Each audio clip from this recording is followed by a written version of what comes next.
All right, so are you ready to dive into some fascinating relationship dynamics? Always. Okay, good. Because today we're going to be talking about, you know, those really difficult conversations that happen when someone you're interested in isn't quite sure about committing yet. The whole like, I need space or I'm not ready for a relationship kind of thing. Oh, yeah. Those are rough. It's like being emotionally sucker punched. Yeah, for sure. Uncertainty in relationships is like one of the most difficult things to navigate for people. Definitely. And we got this really interesting YouTube video sent to us by a dating coach named Matthew Hussey. And his video is called He's Not Ready for a Relationship. Say This to Him. And the reason it caught our eye is because he has this like totally counterintuitive approach to this whole thing. So in this deep dive, we're going to break it down, see if it actually makes sense from like a psychological perspective, and Yeah. figure out what you can take away from it. Sounds good. Let's get into it. Okay, so Hussey kind of paints this picture that's probably going to sound really familiar to a lot of people. Imagine a guy tells you he's not sure he's ready for a relationship with you. Oof. Yeah, I can already feel the anxiety coming on. It's like a punch to the gut, right? You immediately start thinking, what am I doing wrong? Or how can I change his mind? Yeah, those are totally natural reactions. I mean, we as humans are wired to connect with people.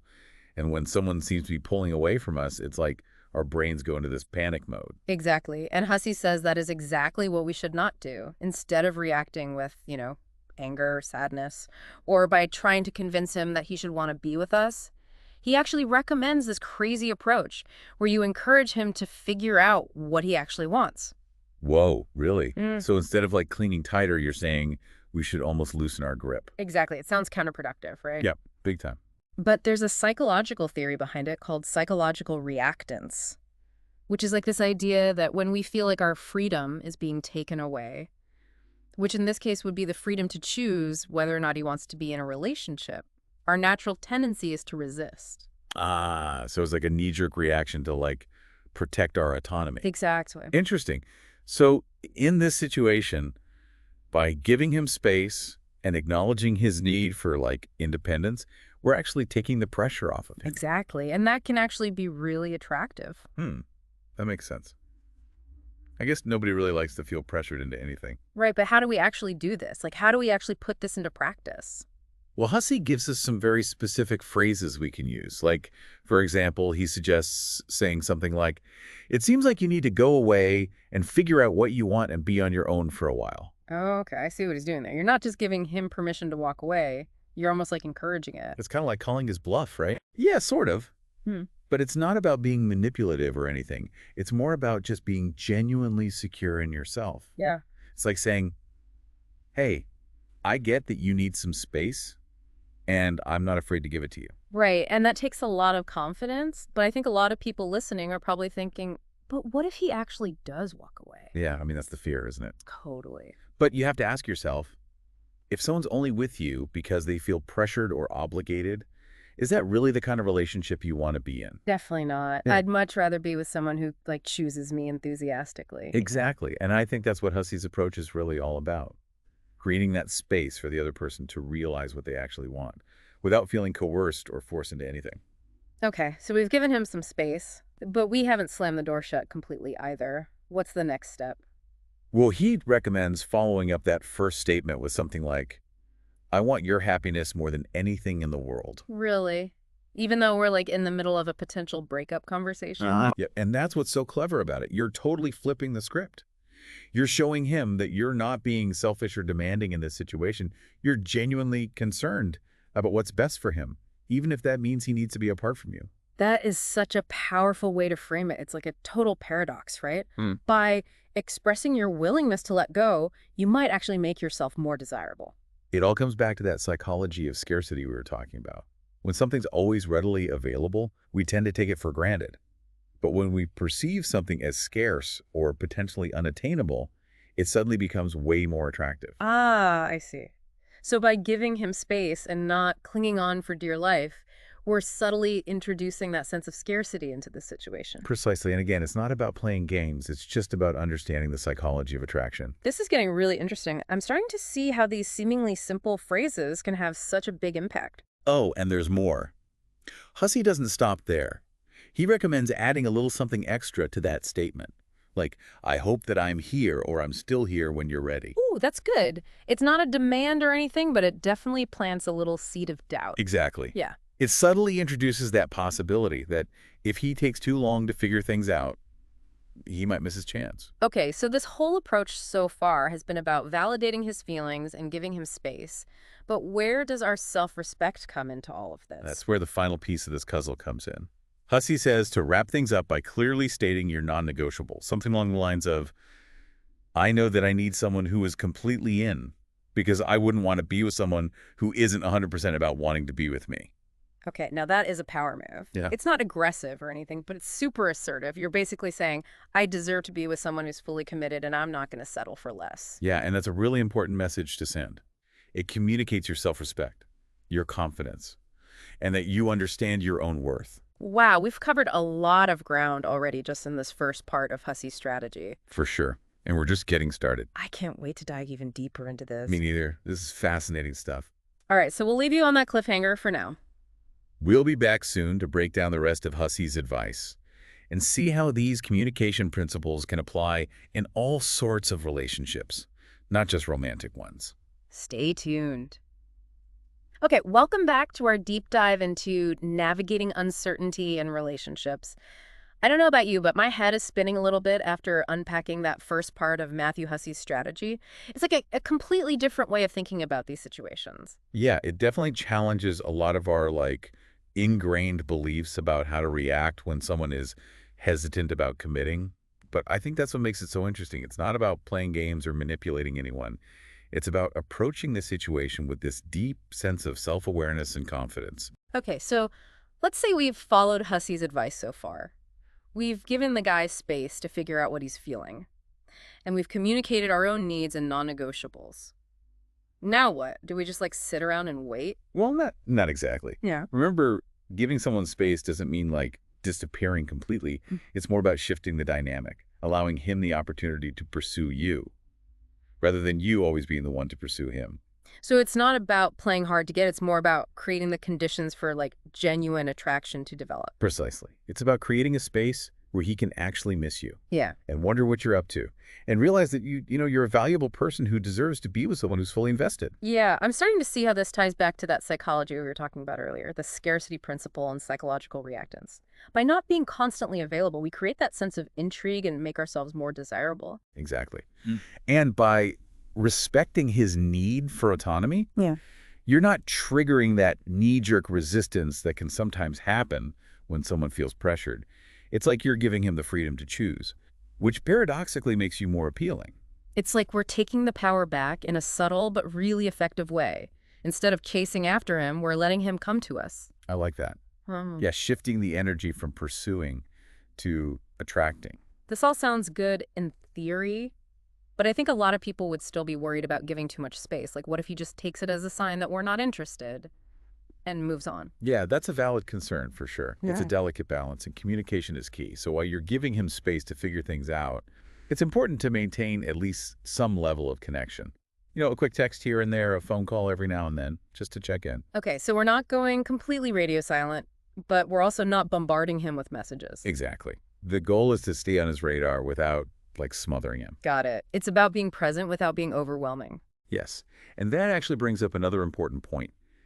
How we communicate during this period is really crucial. Remember how Hussey talked about the importance of using specific language? Right, those secret scripts? I have to admit, I'm still a little skeptical about whether the exact words we use really matter that much. Oh, they definitely do.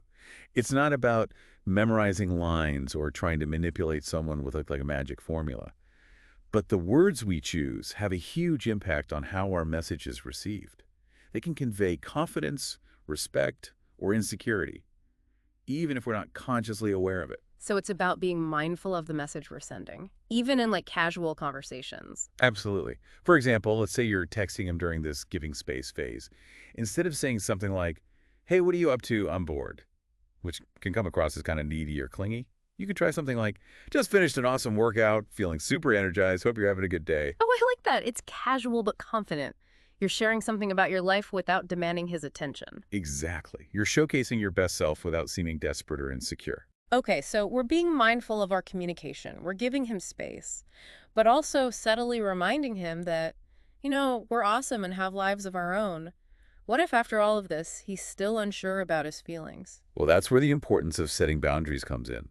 And this goes beyond just romantic relationships. It's about recognizing that you deserve to be treated with respect in all your relationships, whether it's with a partner, a friend, or a family member. So how do we actually set those boundaries? It can feel so awkward and confrontational. It doesn't have to be. It starts with knowing your non-negotiables. What are you willing to tolerate and what are you absolutely not willing to tolerate?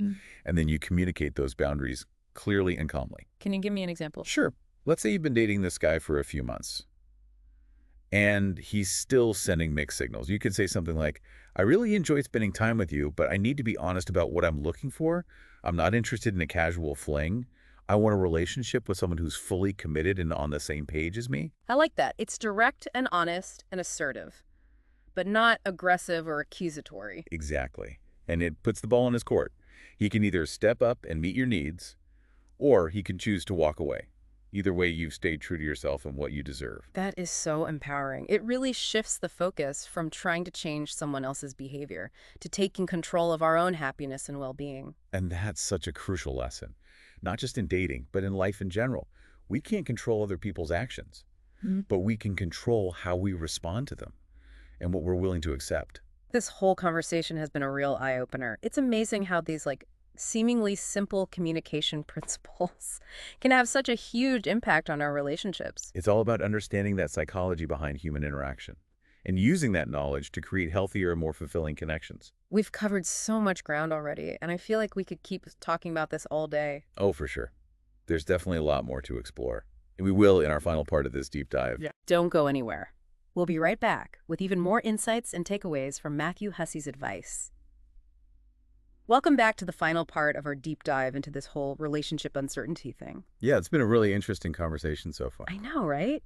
I'm starting to see how even these really small shifts in communication can make a big difference. It all comes down to understanding why people do the things they do. And sometimes the best approach is the one that seems counterintuitive. So we've talked a lot about giving space, setting boundaries, communicating our needs. But there's this one part of Hussey's advice that I still kind of want to unpack. You know those secret scripts he talks about? He puts so much emphasis on using very specific language. And I'm curious to hear your thoughts on that. Do the exact words we use really matter that much? It's not like there's some magic script that will guarantee a specific outcome. Human interactions are way too complex for that. But the words we choose definitely play a role in how our message is received. They can convey things like confidence, vulnerability, respect, or even manipulation, sometimes without us even realizing it. So it's more about understanding the intention behind the words. Exactly.